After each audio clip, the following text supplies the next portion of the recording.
suffisamment bien? Pas très fort. C'est pas très fort. Non, pas très fort, Bien, alors, nous sommes dans la première partie de cette journée qui est consacrée à un symposium sur Fukushima. Et c'est une conférence de presse où deux intervenants vont s'exprimer sur à la fois l'historique de la catastrophe et sur ce qu'elle est aujourd'hui et comment les gens perçoivent sur place, à Fukushima et dans la région, comment les choses se passent.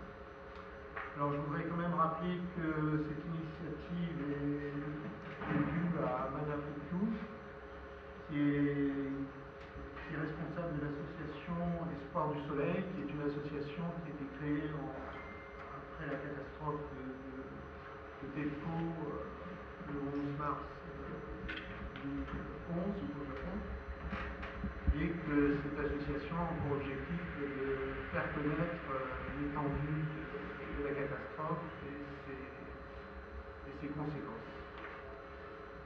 Donc je vais commencer par Bruno Chairon, qui est ici à ma droite, qui est ingénieur en physique nucléaire et titulaire d'un DEA de physique des particules et qui dirige le laboratoire de la CRIRAD, qui est la commission de recherche et d'information indépendante sur la radioactivité, qui est une structure française. Et depuis la catastrophe de Fukushima, la CRIRAD s'est beaucoup investie pour la création de structures citoyennes indépendantes au Japon et a contribué à la création du CRMS, qui est le Citizen Radiation Monitoring Station, aux côtés de M. Wataru Iwata, qui est à sa droite également. Et M. Chairon a effectué 2 missions au Japon en mai-juin 2011 et en juin 2012. Alors, M.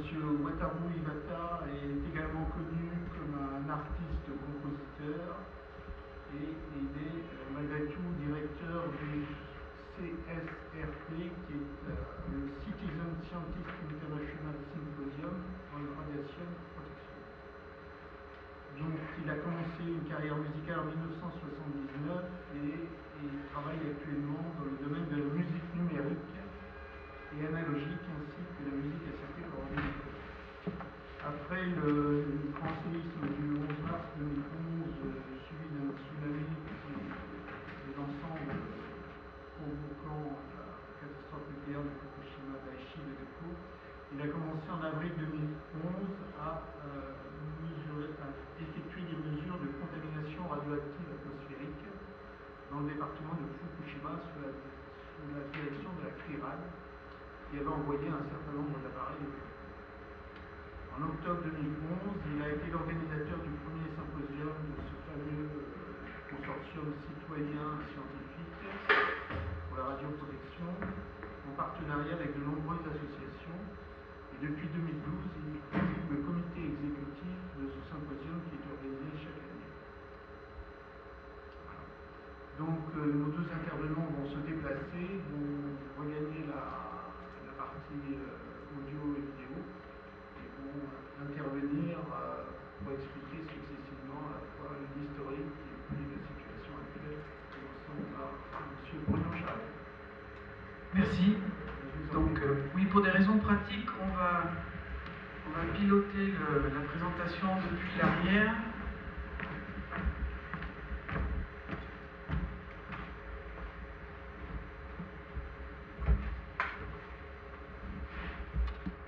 Donc d'abord, un mot rapide sur la CRIRAD. La CRIRAD, c'est la Commission de recherche et d'information indépendante sur la radioactivité. C'est une association française qui a été créée en 1986 à cause de la catastrophe de Tchernobyl, puisque à cette époque, l'État français nous a menti sur l'intensité des retombées. Un communiqué du ministère de l'Agriculture du 6 mai 1986 disait: en raison de son éloignement, le territoire français a été totalement épargné par les retombées consécutives à la catastrophe. Le son ne marche pas, n'est-ce pas? Oui, c'est moins bien. Enfin, on entend quand même. le territoire français a été totalement épargné par les retombées consécutives à la catastrophe de Tchernobyl. Alors c'était un mensonge, et une des premières choses qu'a fait la CRIRAD, ça a été de créer un laboratoire de mesures indépendant de façon à faire ses propres contrôles, et en faisant des contrôles à partir de carottage de sol, on a pu démontrer que, au contraire, le territoire français avait bien été gravement contaminé. Tous les points rouges que vous voyez, de la Corse jusqu'à l'Alsace, sont des points qui ont reçu des retombées en césium-137 radioactif de Tchernobyl, supérieurs à 30 000 becquerels par mètre carré. Et si on prend en compte l'iode radioactif, l'iode 131, qui était associé à ce césium, on peut montrer que certains groupes de population, en particulier les jeunes enfants, en France, en 1986, ont subi des doses à la thyroïde qui dépassaient les limites sanitaires et qu'il aurait fallu prendre des mesures de protection, ce qui n'a pas été fait à l'époque en France. En ce qui concerne la catastrophe de Fukushima, la CRIRAD est intervenue sur deux plans.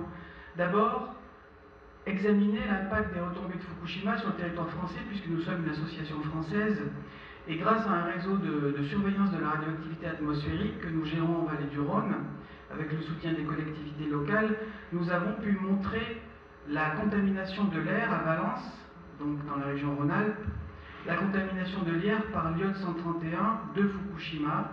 Vous voyez sur ce graphique, en bas ce sont les dates, ça commence au 26 mars et ça se termine au 9 mai.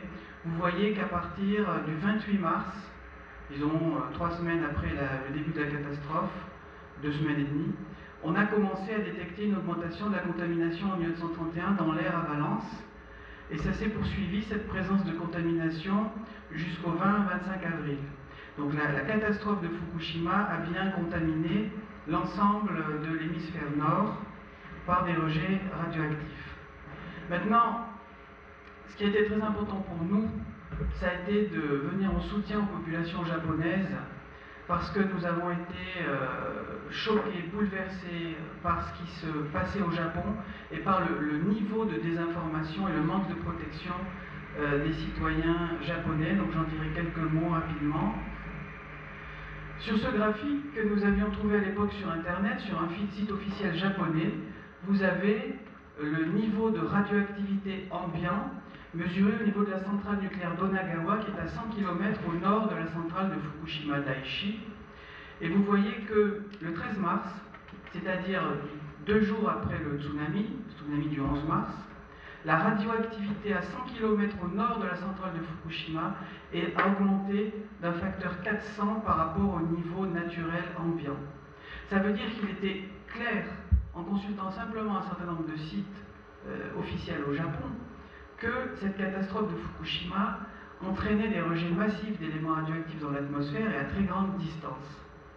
Pourtant, les autorités japonaises, comme vous le savez, n'ont évacué la population à Fukushima que sur un rayon de 20 km. Cette carte vous donne l'intensité des retombées radioactives, ou plus exactement des taux de radiation. Cette carte, elle a été établie par les autorités japonaises, mais plusieurs semaines après la catastrophe. Elle a été établie en avril. Or, dès le début d'une catastrophe nucléaire, dès qu'il y a des rejets dans l'atmosphère, tout le monde sait que la contamination va se déplacer en fonction de la direction des vents et que les retombées vont être d'autant plus importantes qu'il pleut ou qu'il neige. Donc tous ces paramètres météorologiques ont dû être pris en compte immédiatement pour évacuer les populations, non pas selon un cercle arbitraire de 20 km, mais selon la trajectoire effective des masses d'air contaminées, et ça n'a pas été fait. Donc la population n'a pas été correctement protégée, d'abord parce qu'elle n'a pas été évacuée selon des critères logiques, deuxièmement parce qu'il n'y a pas eu de distribution massive de pastilles d'iode stable pour protéger la thyroïde. Vous savez que l'iode radioactif qu'a rejeté Fukushima se fixe sur la thyroïde et donc irradie cette thyroïde et donc va être responsable d'une augmentation des cancers thyroïdiens. Donc parmi les choses à faire pour limiter ces risques de cancer, la distribution de pastilles d'iode est quelque chose d'utile. Ça n'a pas été fait et pire, j'ai rencontré lorsque je suis allé sur place en mai-juin 2011 un maire d'une commune qui nous a dit qu'il souhaitait distribuer des pastilles d'iode, mais qui n'a pas pu le faire parce que l'ordre de distribution ne pouvait venir que des autorités supérieures et il n'est pas venu. Troisième élément, en cas de catastrophe nucléaire et de rejet massif dans l'atmosphère, ce sont les retombées et donc la contamination des végétaux. S'il y a de la radioactivité dans l'air, elle retombe au sol et elles contaminent l'herbe, les salades, les épinards, etc. Pendant la première semaine des rejets, entre le 12 et le 17 mars, les autorités japonaises n'ont fourni aucun chiffre sur la contamination de l'alimentation et surtout pour nous ce qui est choquant, aucune consigne. Quand on ne sait pas, le niveau est tombé, par précaution, on dit au moins aux gens, pendant quelques jours, en attendant qu'on sache, ne consommez pas les légumes les plus à risque, ceux qui sont à large feuille, ceux qui sont susceptibles d'accumuler la radioactivité.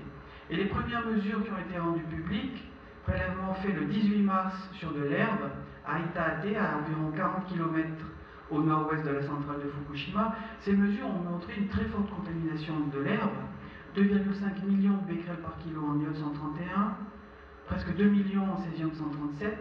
S'il y a ça dans l'herbe, on peut imaginer qu'il y a à peu près la même chose sur les végétaux à large feuille, les salades, les épinards et un certain nombre de végétaux. Or, si vous consommez, si un jeune enfant ne mange que quelques grammes de végétaux contaminés à ce niveau-là, il va déjà dépasser la dose maximale annuelle admissible globale qui est en temps normal de 1 millisievert par an. Donc troisième élément, la population n'a pas été protégée parce que les autorités ont attendu trop longtemps avant de commencer à dire aux gens de ne pas consommer les aliments les plus à risque.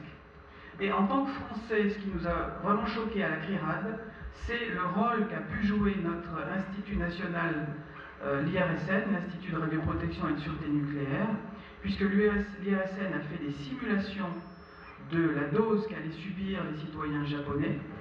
Et ces simulations, dont vous avez un exemple ici, ont conduit l'IRSN à considérer le 18 mars, et vous avez ici une interview dans le journal Le Monde d'un des responsables de l'IRSN, à considérer que les simulations de l'IRSN conduisent cet organisme, c'est en bas à droite, à considérer que le périmètre mis en place par les Japonais est suffisant.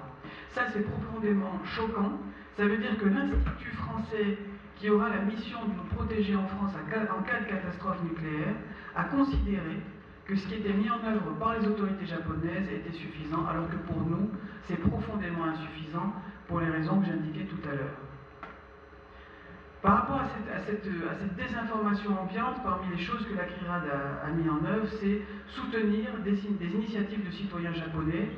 Et je ne vais pas parler de toutes les initiatives qu'on a soutenues, mais celle qui a été la plus, je pense, la plus utile, c'est de répondre à la sollicitation de M. Wataru Iwata, qui nous a contactés fin mai, début avril. Donc, il avait à cette époque une initiative qui s'appelle Projet 47.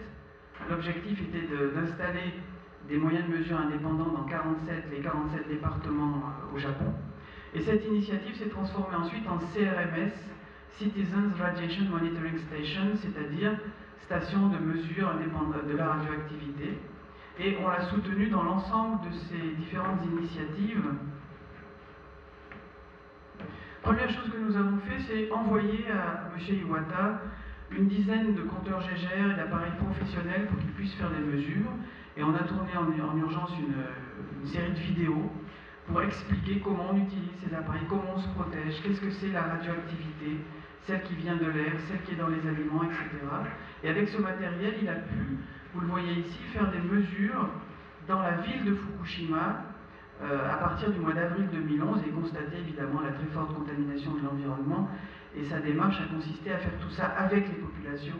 C'est vraiment une démarche citoyenne de faire les choses avec les gens. Comme évidemment intervenir à distance, ça ne suffit pas, la CRIRAD a conduit une mission sur place dont je faisais partie en mai-juin 2011, mission au cours de laquelle nous avons complété la formation scientifique de M. Iwata, organisé des conférences de presse à Fukushima, à Tokyo, pour témoigner de la gravité de la situation qui continuait et qui est toujours d'ailleurs aussi grave quelque part aujourd'hui. Donc parmi le travail qu'on a fait, des prélèvements de sol avec M. Iwata, la mise en place de moyens de contrôle indépendants des aliments, l'appareil qu'on voit en bas à droite, nous l'avons utilisé lors d'un séminaire en mai 2011 pour que les citoyens apportent les aliments pour qu'on puisse les contrôler sur place.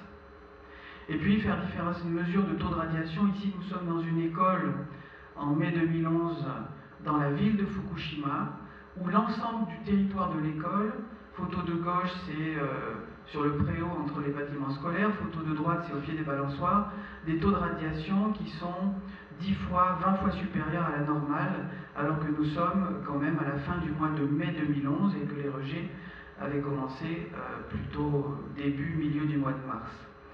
L'échantillon de sol que nous avons prélevé au pied des balançoires était contaminé à un niveau de presque 400 000 becquerels par kilo en césium. Ça veut dire que ce sol est devenu un déchet radioactif, et pourtant dans cette école, il y avait et toujours des enfants. Autre chose que nous avons constaté, c'est le fait que la radioactivité irradie les gens même à l'intérieur. Le césium 137 et 134 qui ont été déposés par les rejets de Fukushima au niveau du sol, ce césium émet des rayonnements gamma qui sont invisibles mais extrêmement puissants, extrêmement pénétrants. L'effet sur la santé de ces rayonnements se mesure en microsieverts par heure, et vous avez sur ce graphique les taux de radiation dans une habitation qui est à 31 km au nord-ouest de la centrale de Fukushima, des mesures de fin mai 2011. Le niveau naturel est inférieur à 0,1 microsieverts par heure. Devant la maison, nous avons 13 microsieverts par heure, c'est-à-dire 130 fois plus au moins. Dans le salon, contre la fenêtre, nous sommes à l'intérieur, nous avons 5,5 microsieverts par heure, c'est-à-dire plus de 50 fois le niveau de radioactivité normal. Et en s'éloignant un peu de la fenêtre, vous voyez que ça baisse un petit peu, 2,5, on est encore à plus de 25 fois le niveau normal. À l'époque où nous y étions, le fermier n'avait eu aucune consigne d'évacuation, il nous avait conseillé de partir le plus vite possible de chez lui. Il nous indiquait qu'il attendait d'avoir pu vendre son troupeau avant d'envisager une évacuation. Alors pour vous rendre ça un peu plus compréhensible, je vais vous montrer très rapidement une petite vidéo que nous avons tournée en fin mai 2011 dans la ville de Fukushima, dans le cadre d'une réunion de travail. L'appareil que j'utilise est un scintilomètre gamma, il mesure le taux de radiation en coups par seconde. Chaque fois qu'il y a écrit 1 coup par seconde, c'est qu'il y a un rayon gamma, donc radioactif, qui est détecté par l'appareil. Le niveau normal dépend des régions, de la radioactivité naturelle, mais il est de l'ordre d'une centaine de coups par seconde. Alors nous sommes là donc, dans la ville de Fukushima City, à peu près à 60 km de la centrale nucléaire. À l'intérieur de ce bureau, au contact du sol, nous mesurons, vous le voyez, 600 coups par seconde, c'est plus de 6 fois le niveau normal. Si on élève l'appareil un petit peu au-dessus du sol, le taux de radiation augmente, vous voyez qu'on est autour de 1000 coups par seconde. Pourquoi ? Parce qu'en étant un peu plus haut, on est plus sensible aux rayons gamma qui viennent de l'extérieur et qui viennent du césium, qui est déposé sur le sol. Maintenant, en nous approchant de la fenêtre, évidemment la radioactivité va augmenter, vous le voyez ici. Contre la fenêtre, on est plutôt à 1400 coups par seconde. Si on ouvre la fenêtre et qu'on s'approche encore un peu plus à l'extérieur, ça va augmenter évidemment encore plus.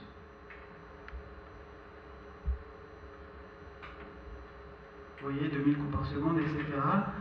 Et je vais vous montrer maintenant quelque chose qui me paraît important, c'est vous faire bien sentir que ces rayonnements irradient le corps humain, c'est-à-dire déposent de l'énergie dans le corps humain. Je vais m'interposer entre l'appareil et l'extérieur au niveau de la fenêtre. Avant que je mette mon corps entre l'appareil et la source de radiation, nous mesurons entre 1300 et 1400 coups par seconde. Lorsque j'interpose mon organisme, le taux de radiation baisse, vous le voyez, plutôt autour de 1100 coups par seconde. Pourquoi ça a baissé? Parce que c'est mon organisme, c'est mon corps qui arrête une partie de ces rayonnements gamma. Et c'est ça l'effet de la radioactivité, c'est que cette énergie déposée dans mes cellules, déposée dans mon organisme, va créer des lésions à long terme, en créant par exemple des modifications dans l'ADN.